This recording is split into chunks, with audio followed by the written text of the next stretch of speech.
The call came at 6:04 a.m. sharp, just as the sky turned from black to that unsure blue before sunrise. I was standing in the small kitchen of Ruth's lake cabin, waiting for the kettle to whistle, when my phone lit up. Mrs. Corrin. The voice was familiar. Alan from building security. There's a woman here at the front gate. Says she's your daughter-in-law. Claims she's the legal owner of your unit now. She's insisting. I stirred a spoonful of sugar into my mug, letting the silence settle. She has documents. She's waving something. A deed, I think. We scanned it, but the system didn't recognize it. She says you gifted the apartment to her, and that you're well unavailable. I see, I said. I reached for the travel folder in my bag without even thinking. Let her in. There was a pause. You're sure I'm sure I said already, flipping open the folder. She's about to learn something. I ended the call, sat down at the small pine table, and placed the folder in front of me. Inside, in its own protective sleeve, was the original deed to my unit. Purchased in full 9 years ago. My name printed cleanly, notarized, filed, never shared. Not with Raven. Not even with my son. The kettle whistled low. I poured the water over the instant grounds, watching it cloud and swirl. Then I folded the folder shut, slipped it back into my bag, and took my mug out to the deck. The lake was quiet. No voices. No neighbors awake yet. Just the long line of trees on the other side mirrored perfectly in the still surface. It was going to be a clean day. Not calm clean. I sipped slowly. Let her walk through the front door. Let her hold up her little forgery and smile like it meant something. She had no idea what I'd already prepared. No idea how long I'd been waiting for her to make this exact mistake. Because when someone starts circling your home like it's theirs, you stop dusting and start locking. I gave the key to my son during his first year of marriage. Just in case, I said. In case of an emergency. In case I fell or needed help. It felt like the kind of thing a mother should do, small, trusting, forgettable. I never asked for it back. At the time, Raven was polite enough. Eager, if a little too polished. The kind of woman who brought store-bought pie and passed it off as homemade. I let it go. Everyone's trying in their own way, I told myself. But last month, her questions changed. She stopped asking about my health and started asking about my space. How much is your unit worth now, Mayela? She asked over dinner, picking at a salad she didn't finish. I shrugged. Enough. It's a great location. Close to everything. A good time to cash out while the market's still strong. I nodded and poured more tea. Then she added, too casually, ever thought about moving to one of those places with staff? You know, full care. Less stress. I smiled like it was a conversation, like I hadn't already seen the bank notification earlier that week, a failed login attempt on my property records account.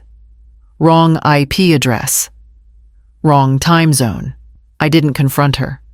I updated the passwords, flagged the title with fraud protection, and scheduled a meeting with the building manager. I also changed the door code and removed every name from the guest list except Ruth's. When I told my son I'd be traveling for a few days, he barely responded. Sure, Mom. Enjoy. Raven, on the other hand, asked for my itinerary. Just in case anything happens, she said. I gave her nothing. People don't start asking about your home unless they've already pictured themselves in it. And I'd lived long enough to know the difference between concern and strategy. So when Alan called this morning, I wasn't surprised. Only mildly impressed it took her this long.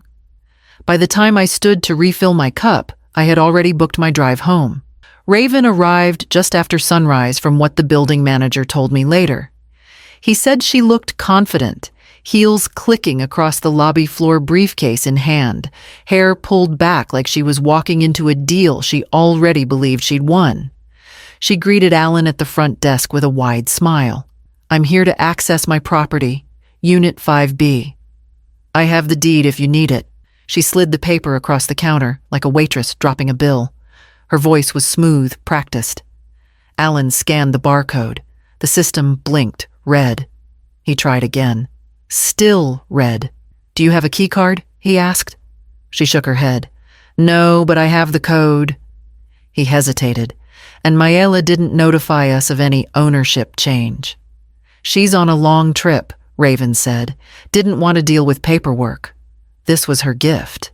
She sounded so sure of herself, even when the system flagged the document as unverifiable. Alan didn't argue. He knew I had been cautious lately. He also knew not to get in the middle of family disputes unless there was a clear line to follow. So he let her through after notifying me. I had already expected that part. What surprised me was how easily she tried the door code. It was the same rhythm as before, 4 numbers, but I'd changed it the previous week. Still, the keypad accepted her 3rd attempt. She must have guessed a variation based on birthdays or anniversaries. Or maybe she watched me type it in once and stored it away. That kind of remembering takes time and intent. The moment she stepped inside, the system logged her as an unauthorized entry. My security upgrade had been programmed to recognize any change in codes, any attempt outside the usual schedule. Cameras caught her standing in the living room, flipping on the lights opening closets. She looked around, like someone returning to something they'd already claimed in their mind. By then, I was already halfway home GPS, counting down miles, as Raven made herself comfortable in my chair. The drive home felt longer than usual, even though the road was nearly empty. The morning light broke through the trees in thin, sharp stripes, the kind that cut across the windshield and refused to let you look away. I didn't turn on the radio. I didn't need noise. I needed to think. Halfway down the highway, my phone chimed a voice note from Leah, my attorney. Her tone was calm, clipped, the way she got when she was already 3 steps ahead. "They used the revoked power of attorney Mayela," she said. "The fake deed references it. Raven must have copied your old title file. The layout doesn't even match. Wrong county stamp, wrong formatting." A pause. "And your son's signature real, but it's from that financial disclosure he signed last year." I doubt he even read it. That's what she built this on. I replayed the message once then again just to let the words settle. I could picture it too easily. Raven sitting at my kitchen table, scanning papers, repurposing one of my son's careless signatures. He'd probably handed it over without looking, assuming it was another refinance form or insurance update. He always hated paperwork. I used to fill out his school permission slips just to keep things simple. My hands tightened on the wheel. I could forgive laziness, even selfishness. But this was willful blindness, the kind that costs you something you can't replace. When I pulled into the rest stop near the state line, I opened my email and saw Leah's follow-up. Attached was a copy of the forged deed. I zoomed in. The font was off by half a size, the notary stamp slightly blurred. If it hadn't been so pathetic, it might have been insulting. I sipped what was left of my cold coffee, then started the car again. There was no rage, no shaking hands, just a quiet certainty settling where anger might have been. By the time I reached the city limits, I knew exactly what I'd do once I walked through that door. By the time I pulled into the garage, the afternoon heat had settled on the pavement, quiet and still. I left my bag in the car and took the elevator straight up, not bothering to check my phone. The door to my unit was ajar. Inside, voices drifted through the hallway, one bright, one nervous. I followed the sound to the living room. Raven stood near the window, gesturing toward the built-in shelves like a real estate presenter. A young man in a navy suit, no older than 30, was scribbling notes on a clipboard. He turned when he saw me, startled. "Oh, you must be the owner. I finished for him." "That would be me." His smile faltered. "She said you were, traveling indefinitely, that you'd transferred ownership and might not be back." I nodded slowly. "Well, I suppose that depends on who you believe." Raven's expression didn't waver, though her posture tightened. "Myla, this isn't what it looks like. I was just getting an appraisal, for insurance reasons. I stepped farther inside, brushing past them as if I were inspecting the place myself. Insurance must pay well for you to need a broker and a briefcase, I said. Then I smiled, polite, but empty. Would you mind if I take a moment to walk through my own place? The young agent looked trapped between courtesy and confusion. Of course, he murmured. I'll wait by the door. Raven's face flushed, the kind of red that comes from being caught mid-performance. I didn't press. I just walked down the hall to my office. The safe was exactly where I'd left it behind the cabinet. Inside were the essentials, birth certificates, financial records, the property title, and a small envelope marked in my handwriting, fraud deterrent, updated. Next to it, a flash drive. Leah had told me to keep it close, just in case. I slipped both into my purse and shut the safe quietly. Then I straightened, listening to the muffled sound of Raven explaining herself in the next room. I'd heard enough. It was time for someone else to start listening. That evening, I sat across from the building board in the small conference room just off the lobby. The chairs were the same ones we used for community holiday events and water leak disputes. But tonight, no one touched their coffee. I placed the original deed on the table, first signed, sealed, registered in Buncombe County, dated 9 years ago. Then came the flash drive. I watched as the manager inserted it into the laptop and opened the folders. The first file showed Raven entering the building, punching in the code, and letting herself into my unit. No hesitation. No permission. The second file was shorter. Audio only. I'd recorded it from the security footage I'd requested earlier that day. Raven's voice low but clear. She won't even know until I've listed it. By the time she's back, everything'll be in escrow. The room fell quiet. One of the board members glanced at the others. That's enough, she said. Within 15 minutes, they voted to revoke Raven's guest access permanently. Her name was removed from the system. Her building privileges gone. No one asked if I wanted to press charges. Not yet. These were neighbors, retired couples, middle-aged parents, people who brought casseroles to meetings, but they understood what lines had been crossed. And they understood why I didn't shout. I signed the fraud report in silence. 1 page. 3 signatures. On the way home, I stopped by the visitor parking lot. Raven's car was still there, parked like it belonged. I opened my purse, pulled out the extra copy of the report, and tucked it under her windshield wiper. No note, no message, just facts. I walked back upstairs and turned both deadbolts behind me. The night was quiet, and for the first time in days, so was I. Raven would find the folder when she came down, and she'd know this wasn't a misunderstanding. It wasn't a mistake. It was the beginning of the line she wouldn't be crossing again. The call came late that night, long after the board meeting. I watched the screen light up across the kitchen counter, my son's name glowing in quiet persistence. I didn't move. The phone rang until it stopped. Then the messages came. It was just a misunderstanding. She thought you were moving soon. We can talk if you calm down. I read each one slowly, the words stacked like apologies rehearsed in someone else's house. He didn't ask if I was safe. He didn't ask what really happened. He only asked for calm, as if silence was the problem, not what it covered. I deleted them all. In the morning, I drove to the bank. The teller recognized me, smiled politely, and asked if I needed assistance with an account update. I handed her my ID and the forms I'd prepared. Remove the secondary contact, I said. No fallback, no cosigner. She scanned the papers and nodded, her voice softening when she saw the names. It took 20 minutes. Years of trust undone in less time than it takes to brew a pot of coffee. Outside, the sun caught on the glass doors as I left.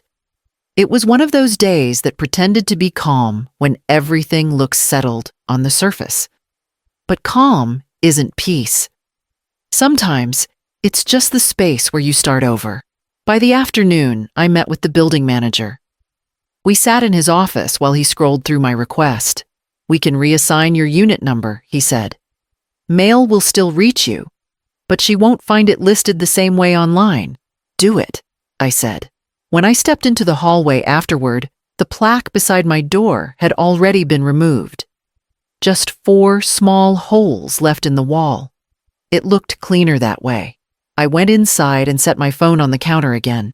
It stayed dark this time. No calls, no messages. That night, I slept without the phone beside me, and for the first time, the quiet didn't sound like waiting.